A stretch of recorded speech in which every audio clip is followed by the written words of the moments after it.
Bienvenidos a la Coordenada Republicana. Mi nombre es José Mario Azalde. Muchas gracias por seguirnos. El día de hoy tengo la grata compañía virtual de un empresario, dirigente gremial. Él es actualmente director de Comex y pertenece al Consejo Empresarial de APEC. Estoy con Alfonso Bustamante Cani. Alfonso, un placer poder conversar contigo el día de hoy. Gracias, José Mario, igualmente. Quería comentarte, nosotros estamos tratando de generar un espacio para conversar con empresarios sobre lo que viene ocurriendo actualmente. Ya habíamos tenido alguna conversación anteriormente con respecto a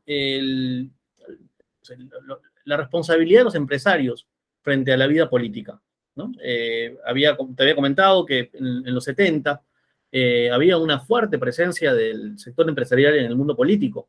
Creo que también correspondía a la configuración del Estado, ¿no? Y a los modelos de desarrollo que imperaban en ese momento. Tenían una matriz desarrollista, ¿no? Con un empresario nacional que debía, bueno, eso cambia evidentemente en las décadas siguientes.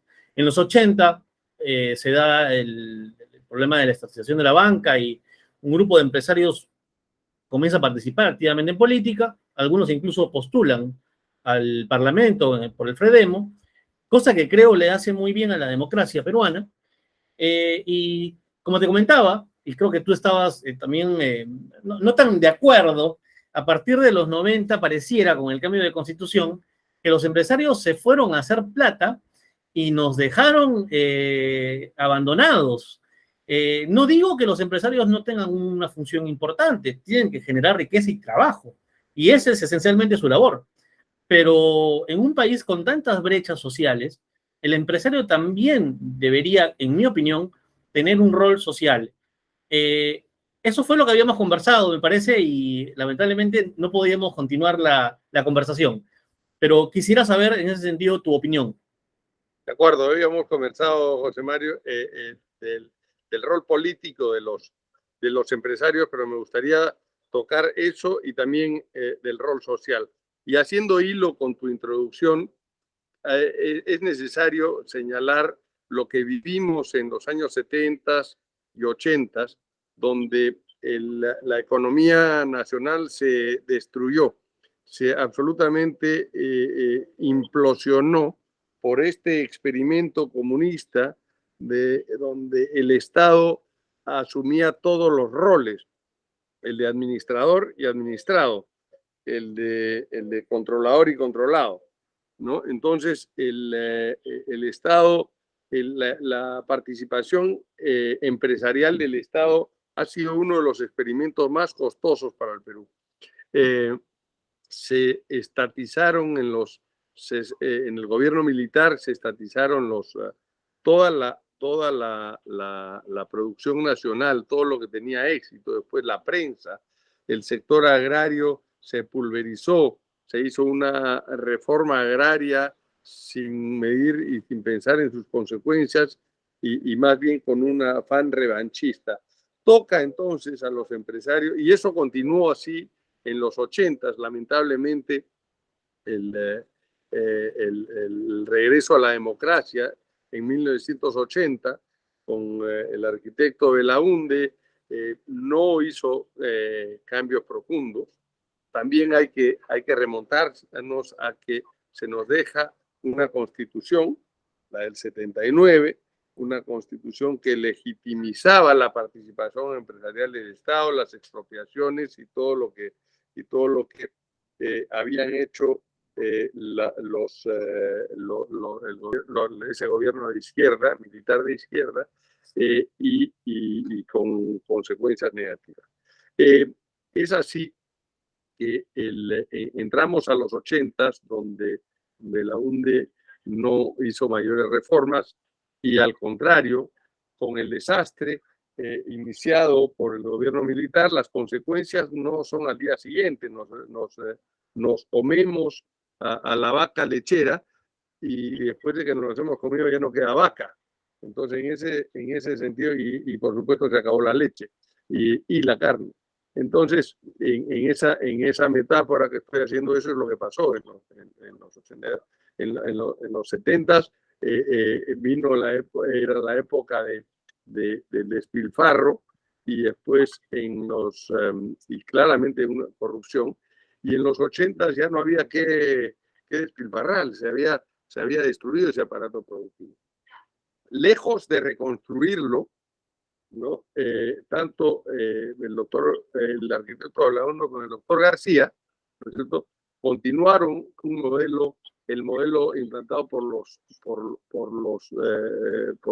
militares, y con ligerísimas reformas, lo que nos llevó a una de las inflaciones más altas de cualquier nación en cualquier época de la vida.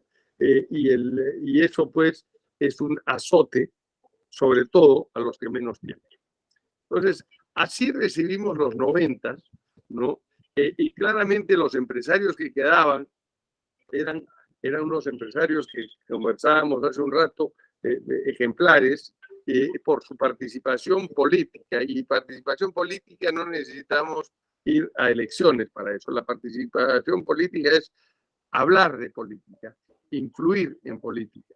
Y eso es lo que ellos hacían, ¿no? Y fueron sin duda muy importantes precursores de lo que después se vino, ¿no? En los 90s, esta irrupción en la democracia del ingeniero Fujimori, ¿no?, hizo un autogolpe, lo hizo, y es condenable hoy día, pero sentado en ese sillón hace no sé, 30 y tantos años, tendríamos seguramente otra percepción. Y esa otra percepción la tenía el 80% de la población. La diferencia del absurdo intento de golpe de Castillo de hace unas semanas con el de Fujimori, donde, si te diste cuenta, usó inclusive hasta las mismas palabras, ¿no? Disolver temporalmente, ¿no?, de todas las entidades. A diferencia de Fujimori tenía una aprobación altísima cuando la hizo, y el respaldo a este rompimiento democrático tuvo el respaldo de la población. No lo justifico, pero sin duda, al llamar a elecciones nuevamente, y al llamar a esa asamblea constituyente para rehacer la constitución, nos ha dejado frutos en lo económico muy importantes, que son innegables. Son tan innegables que la pobreza monetaria del peruano promedio, ¿no?, del peruano, ha bajado sobre 60% a menos, llegamos hasta el 20% de pobreza monetaria antes de la pandemia, y lamentablemente está subido nuevamente a casi 30%. Esa medición de la pobreza, sin embargo, José Mario, quiero decirte que está muy mal medida. La pobreza monetaria solamente habla del ingreso que tienen las personas. Y el peruano ha mejorado su ingreso en más de 3 veces. Sin embargo, debemos medir la pobreza de otra forma, la pobreza multidimensional. Esos mismos peruanos que hoy día tienen un ingreso 3 veces superior al que tenían hace 20 años, hoy día no tienen agua potable en su casa, no tienen desagüe. El agua, gastan casi 1/3 de su ahorro en pagar agua en baldes. Entonces, esto es imperdonable. Entonces, medida así la pobreza multidimensional, salimos de la ilusión esta que hemos bajado la pobreza, y nos damos con la dura realidad que tenemos una pobreza multidimensional de más del 40% de los peruanos. Y si además esto lo fragmentamos y lo dividimos por regiones, nos damos cuenta que regiones como Puno, ¿no?, donde hoy vemos muchos disturbios, tiene una pobreza multidimensional de más del 60%. Oye, y voy a usar algo muy poco popular seguramente con lo que voy a decir. ¿Se acuerdan de ese eslogan de Pedro Castillo, que decía no más pobres en un país rico. Creo que es un magnífico eslogan. Lo que pasa es que el señor estaba pensando en él y en su familia, pero no en los peruanos. En realidad, el Estado peruano es un Estado rico. Es un Estado rico. Tenemos 75.000 millones de dólares de ahorros depositados en el Banco Central de Reserva. Y sin embargo, estos gobiernos que hemos tenido, que además en su totalidad, terminando el gobierno de Fujimori, en su totalidad han sido socialistas o de izquierda, han sido absolutamente incapaces e insensibles en solucionar los problemas reales del pueblo. Realmente no han tenido ni la capacidad de gestión, pero tampoco les ha interesado. Llegamos a la cúspide del desinterés y del desmadre cuando los nombramientos de Pedro Castillo eran a lo peor de lo peor. Pero es decir, creo que sobre todo, perdón por la interrupción, sí, sobre todo lo que viene ocurriendo a nivel de gobiernos regionales, ¿no? Digamos, donde hay una capacidad de gasto y de gestión totalmente nula, y la percepción de la población es la que seguramente muchos tienen, ¿no? Pero como tú dices, somos un país rico, pero ¿dónde están las obras? Entonces, a ver, el empresario, por ejemplo, caso de empresario minero, ¿no? Paga su impuesto a la renta, eso se va a canon, la municipalidad recibe el dinero, pero no la gasta. Entonces ya no es responsabilidad de la empresa minera, es responsabilidad del político que eligieron como alcalde o como gobernador, que es un incapaz. Entonces, y ahí viene digamos, el problema que yo, digamos, lo quiero reiterar, ¿no? Basta que los empresarios paguen sus impuestos, paguen sus derechos sociales de los trabajadores para que acabe su responsabilidad. Yo sé, más allá, pero más allá, Alfonso, del trabajo gremial, que yo sé que lo hacen y lo hacen intensamente. La Sociedad Nacional de Industrias, la Sociedad Nacional de Minería, la Sociedad Exportadora. Yo sé que hay un trabajo importante a nivel gremial, pero a nivel político-social, ¿el empresario debe involucrarse? de todas maneras. De todas maneras, no podemos ser una isla, de todas maneras. Y creo que se involucran los gremios en esto. Quizá no todo se nota, ¿no? Pero no todo es vistoso, pero sí hay un involucramiento. Me gustaría que fuese mayor, por supuesto. Creo que tiene que ser aún mayor, aún mucho mayor que eso, ¿ya? Porque tenemos una responsabilidad. La responsabilidad de las empresas no acaba con el cumplimiento de nuestras obligaciones, de nuestras obligaciones con nuestros empleados, con nuestros proveedores y con nuestros clientes. Va mucho más allá. Va por supuesto, con el medio ambiente, va con la sociedad en general. Pero, sin embargo, hay que definir empresarios, ¿ya? Porque acá no sé por qué hay una distinción de emprendedores con empresarios. Somos los mismos, todos somos empresarios. Todos somos empresarios. Entonces, el empresario no puede ser empresario si no ha comenzado emprendiendo, que es el mismo derivado. Y creo más bien que la responsabilidad, mientras más consolidada esté la empresa, va creciendo su círculo de responsabilidades para con la sociedad.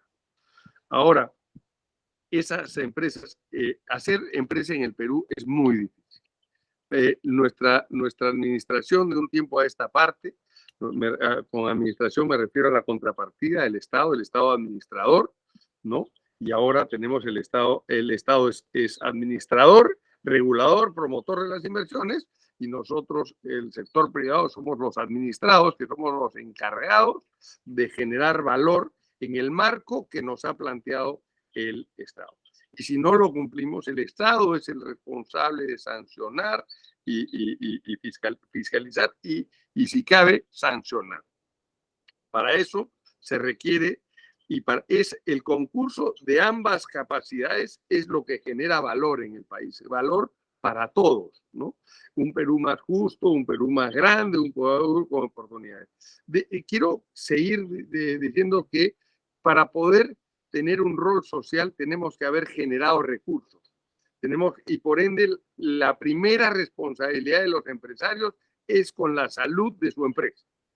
Es su primera responsabilidad. Sin salud en la empresa no se pueden hacer ni programas sociales, ni políticas, ni pagar sueldos siquiera como humanidad, vamos decreciendo. Entonces, debe ser un interés nacional que las empresas sean saludables, ¿ya? En el marco de las leyes, por supuesto, en el marco que nos ha planteado el Estado. Ese marco cada vez es más duro. El aparato estatal ha venido creciendo enormemente y la parte que le toca al Estado en este baile, que es un baile de a dos, ¿no? Se ha venido descuidando mucho, se han venido deteriorando esas capacidades. Entonces, las permisologías no son las adecuadas, son repetitivas, el red tape que le ganan a los gringos, que es la burocracia, lo único que lleva es a corrupción. ¿Dónde nace la corrupción? Por supuesto que nace justamente el caldo de cultivo, nace de las malas personas y de los criminales. Lamentablemente está generalizado que en la corrupción son los empresarios, cuando al contrario, para que se determine corrupción, un acto de corrupción es un acto en el cual intervienen funcionarios del Estado. Y hay que separarlos, porque si no se llama crimen común, ¿no es cierto? Es un crimen. O sea, hay crímenes, efectivamente, alguien que comete un crimen es un criminal. Cuando lo haces en complicidad del Estado, es un acto de corrupción, que es peor o tan malo como, porque estás robándole a todos los peruanos, especialmente a los más pobres, que son los que más dependen del Estado. Por eso es doblemente malo. Alfonso, me gustaría hacerte una pregunta. A ver. Sí. ¿Por qué en Chile el señor Piñera, que es un empresario, llega a la presidencia? ¿Por qué en Ecuador el señor Lasso, que es empresario, llega a la presidencia? ¿Por qué en Argentina el señor Macri, que es empresario, llega a la presidencia? ¿Por qué en México el señor Fox, expresidente, llegó a la presidencia siendo empresario? ¿Por qué el señor Donald Trump, no solamente empresario, sino también un hombre, digamos, del espectáculo, un hombre de la farándula, una persona que está, digamos, permanentemente involucrado en todo lo que tiene que ver con Hollywood, ¿no? Llega a ser presidente? ¿Por qué el señor Hernández casi le gana la elección al señor Petro en Colombia? ¿Por qué eso no ocurre en el Perú? Bueno, a ver, vamos a entrar a esto. Pero yo decía que hacer política no necesariamente es presentarse a una elección. Sin embargo, en el Perú, yo creo que los roles son diferentes. Un empresario, el señor Piñera, antes de presentarse a las elecciones en Chile, vendió todas sus acciones de Lanco y de su holding. Dejó de ser empresario. Me parece que creó un fideicomiso, me parece. El empresario es el que emprende, que arriesga su capital para seguir desarrollando, y es un trabajo full time. El ser político y el ser presidente de la República, este señor consideró que no eran compatibles. Y claro, lo que se convierte es un inversionista, su pool de inversión es un inversionista, pero él vendió sus acciones, no participa más en la... y antes de ser candidato sí lo hacía. Mira, pero la pregunta sé perfectamente a dónde va, claro. O sea, ¿por qué los empresarios no nos metemos más en política de que lleguemos inclusive a ocupar cargos en el Congreso y inclusive cargos, ostentar, tratar de llegar a la presidencia del Perú? Y en otros países de la región sí. Yo no creo que esa sea la solución, francamente, José Mario. Yo creo que lo que necesitamos en el Perú es partidos políticos consolidados que tengan respaldo en el Congreso y respaldo en la calle. No necesitamos caudillos de cualquier color. Lo que necesitamos además es partidos de centro. Necesitamos llegar a aglomerar y juntar a la centro izquierda con el centro y la centro derecha. Entre el centro izquierda, centro y centro derecha hay más factores en común que lo que nos divide. Entonces, y realmente lo que necesitamos es personas de buena fe y que tengan un respaldo. Podemos ver las elecciones pasadas, los 6 últimos presidentes que no han tenido la capacidad de gestionar y no han tenido las capacidades de convocar y convencer a partidos políticos de oposición en un plan Perú. Ese plan Perú ni siquiera se lo han planteado. Yo creo que andar buscando caudillos en los empresarios es un error. Creo que el empresario más exitoso y más preparado está condenado al fracaso si se mete a una elección presidencial y tiene la suerte o mala suerte de ganar. Creo que está condenado al fracaso porque no en sí, los empresarios no tenemos una base política atrás, un respaldo político, que es lo que hay que fomentar. Necesitamos pasar, todos los ejemplos que tú has dado venían ya apadrinados por partidos políticos, ¿no? Entonces, concentrémonos más bien en en reforzar los partidos políticos. Creo que ese es el rol de nosotros, los empresarios, entre otros, por supuesto, es ayudar a eso, ayudar a formalizar. Creo que nuestro sistema electoral, además, hablando de política, nos hace inviables. El seguir teniendo 18 candidatos presidenciales, creo que llegamos a la primera vuelta, hace una fragmentación de las elecciones que la voluntad del ciudadano se ve absolutamente diluida, ¿no? Y cuando llegas a la segunda vuelta, siempre gana el anti. No gana el candidato de tu preferencia, gana el anti, el que quiero que no salga. Cambiaría la cosa si lo que tuviéramos es una valla electoral más alta, por ejemplo, ¿no? En vez de 5%, que me parece que es hoy día, debería ser de 10 o del 15%, para tratar de disminuir a los partidos políticos y a los candidatos presidenciales, ¿no? Que vayan finalmente a llegar a la elección. Alfonso, yo sé que tienes poco tiempo, te agradezco por estos minutos. Te quiero hacer dos últimas preguntas. Nuevamente, muchas gracias por concedernos este tiempo. Pareciera que hay una disociación entre la economía y la política. Hay muertos, lamentablemente hay muertos en Puno y baja el dólar. Muchos dicen, bueno, responde a otros factores. Pero pareciera que hay una disociación entre la economía, que bien o mal todavía parece funciona, ¿no? Y la crisis e inestabilidad política. ¿Tú qué opinas al respecto? Mira, yo creo que eso obedece a varios factores. Creo que no hay una disociación. Creo que la rueda de la economía tarda en arrancar y tarda en parar. Nosotros dependemos hoy día felizmente de una buena medida del comercio internacional, de las exportaciones, que son las que nutren de dólares, de moneda y de ingresos para el Estado y para el país, y que son ese detonante que evita que tengamos esas caídas desastrosas. Pero lo más importante de lo que has dicho, José Mario, es primero lamentar estas muertes, lamentarlas profundamente, ¿no?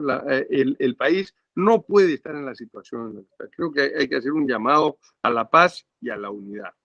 Creo que hay demandas muy legítimas, como las que hemos hablado al principio de esta entrevista, y que hábilmente la gente de izquierda, de extrema izquierda, como siempre, ¿no? Desvía la atención a lo fundamental y le echa la culpa ¿a qué? A los limeños, a los monopolios, a no sé cuántas cosas inventa, al empresario privado, a la CONFIEP, ¿no? Cuando realmente lo que adolece ese Perú es de atención primaria en los hospitales, que son un desastre, en las escuelas, en saneamiento, agua y desagüe, lo hablábamos, y casualmente casi todos esos sí tienen servicios de electricidad y todo el mundo tiene un celular, ¿no? Que fueran las actividades que sí se privatizaron. Lamentablemente no se concedió al sector privado la inversión es en salud, ¿no? Si yo comparto esa opinión, creo que salud termina siendo un gran monopolio, finalmente. Salud y saneamiento. El problema de salud es que salud lo pagamos empleadores, No, no, o sea, pero claro, lo administra en el realidad, Estado. sí, no, y además que es una cuestión automática. O sea, ni siquiera el trabajador puede decir, solamente quiero que depositen 2% y el otro 3% a otra clínica para que me atiendan, por ejemplo, en atención ambulatoria. ¿Qué es lo que más se atiende? Ahí sí estoy completamente de acuerdo contigo, Ahora, Alfonso. Mario, Sí, fíjate, en eso deberíamos pedirle más bien a salud que tenga unos estándares comparables con operadores de salud. sí, claro, exactamente, que compita como debe competir con los privados. Si no puede dar estos indicadores de salud como está organizado, entonces que se vayan tercerizando. O sea, no pensemos en dogmatismo, sino en el ciudadano. La persona un sistema, es el sí, centro de la atención del gobierno. Tiene que ser así. o un sistema mixto, ¿no? Por ejemplo, donde pueda haber evidentemente una participación básica del Estado y luego una intervención de parte de la iniciativa privada, pero el COVID, por ejemplo, ha desnudado la situación de la salud en el Perú, que es lamentable. La última pregunta que quería hacerte, Alfonso, y nuevamente muchas gracias por estos minutos. La informalidad. La informalidad tiene dos rostros. Un rostro es el de, bueno, la persona quiere emprender, tú mencionabas el emprendedor quiere emprender, pero los costos de emprender son muy altos. Pagar los derechos sociales a los trabajadores, pagar impuestos, el capital no siempre es grande, es pequeño, ¿no? El emprendimiento conlleva un riesgo también. Ese es el lado, digamos, positivo, si queremos llamarlo así, de la informalidad. El emprendedor informal lo hace asumiendo riesgo y evidentemente si la cosa prospera, va a tener que pasar indudablemente a la formalidad, porque cuando la empresa crece, va a tener que pedir un préstamo bancario, por ejemplo. Tiene que comprar máquinas, tiene que comprar vehículos, se tiene que hacer de un crédito, tiene que formalizarse. El otro rostro es la informalidad, es lo que actualmente está causando el caos social en el Perú, porque la informalidad es la minería informal, es el dinero negro, es el narcotráfico, etcétera, etcétera. ¿Cómo un empresario como tú ve el tema de la informalidad? Perfecto. Yo quiero comenzar haciendo una diferenciación de lo que has mencionado. Esos últimos que has mencionado no son informales, esos son ilegales. Ya, los ilegales son los que la minería ilegal es una minería que, pudiendo ser formal, además, ¿no? Lo que trata de evitar son las buenas prácticas. Ese es el dinero sucio. Esos ilegales son los que están financiando hoy día las marchas, por ejemplo, ¿no? Porque a ellos les interesa el caos, son dirigentes, son poderosos, igual que el narcotráfico, y se le sumamos a la tala ilegal y al tráfico de terrenos, el tráfico de tierras, ¿no? Son dineros billonarios que mueven en el Perú y que además, en el caso del narcotráfico, trae divisas. Es otra de las razones por las cuales el tipo de cambio no cae. Sin embargo, esa actividad que es perversa, lo que busca es el caos generalizado y son exactamente de quienes se nutren estos líderes de izquierda para fomentar esta desunión entre los peruanos y además desviándolos a un camino incorrecto, ¿no?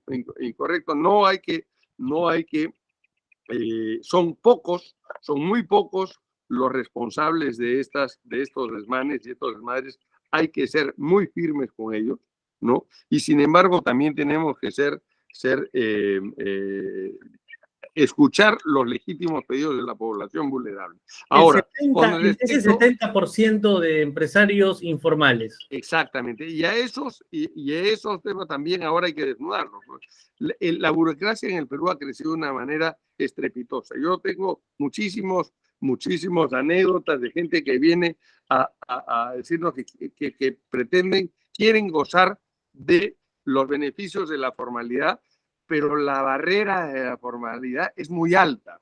Desde la tramitología, ¿no? El centralismo, que es absurdamente elevado, ¿no? Y la dificultad en cumplir con reglas muchas veces absurdas y repetitivas, ¿no? Hacen que no puedan formalizarse así quieran hacerlo, ¿no?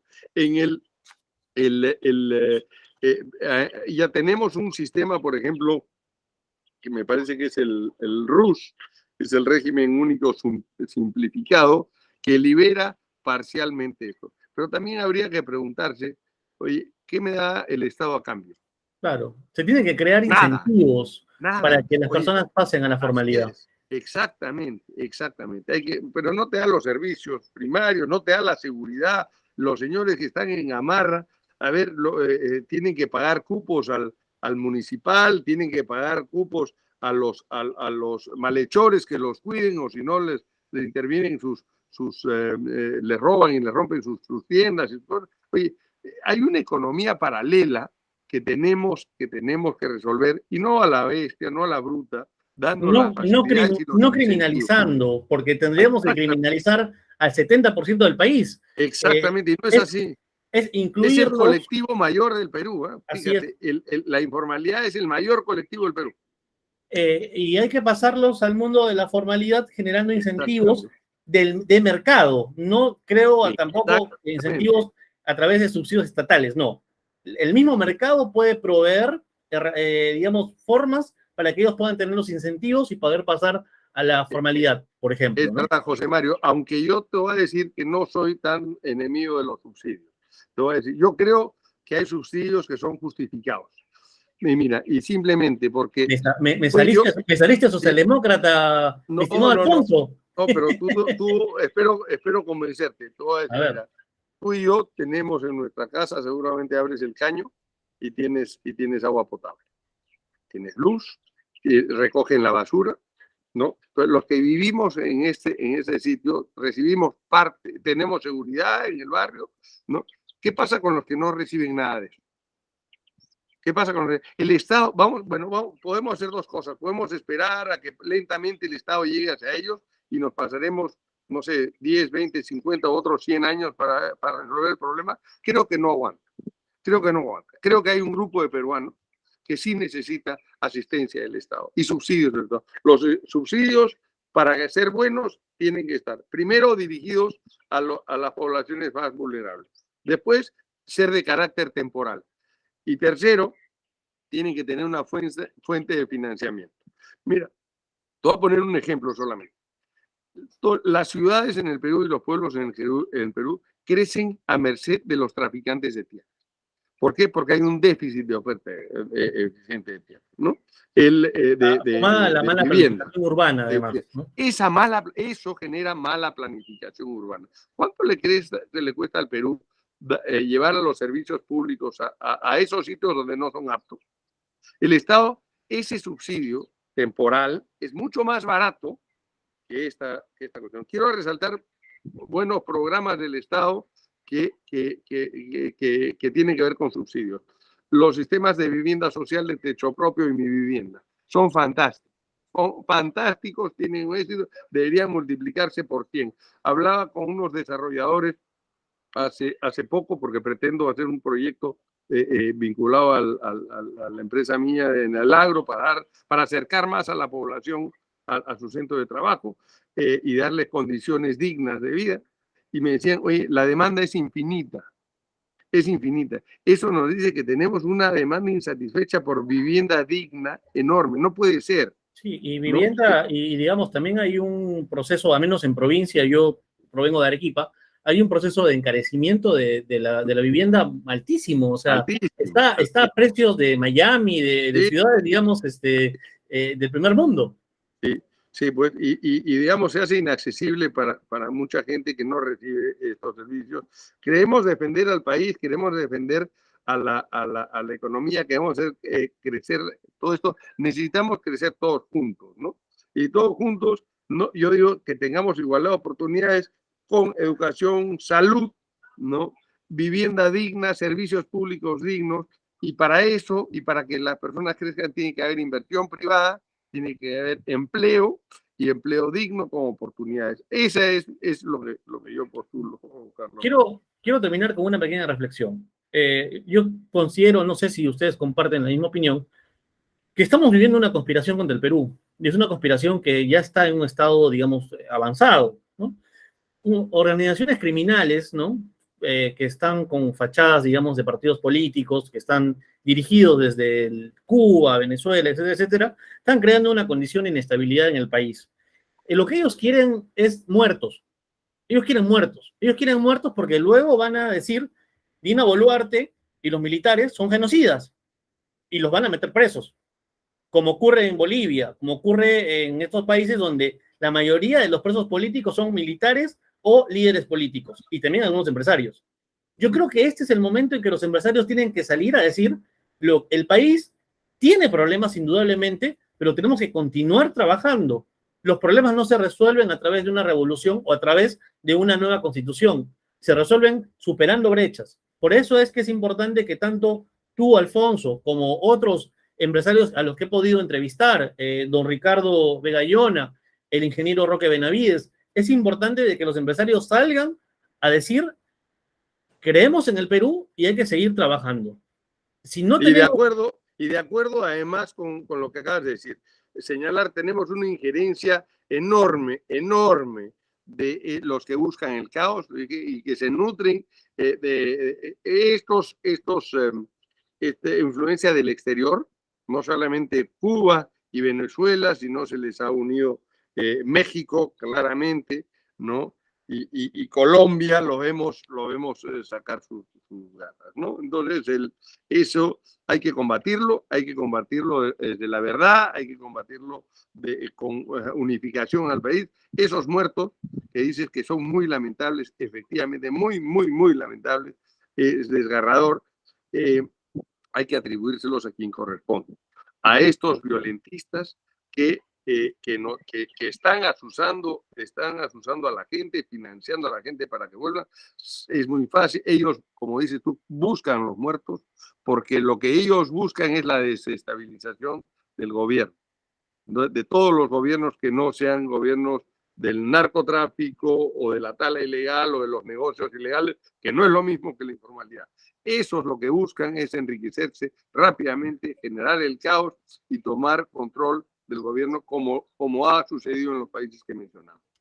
Mi estimado Alfonso, ha sido un placer conversar contigo, un empresario que tiene ideas bastante claras, que cree en los subsidios, pero ya dejó en claro qué tipo de subsidios.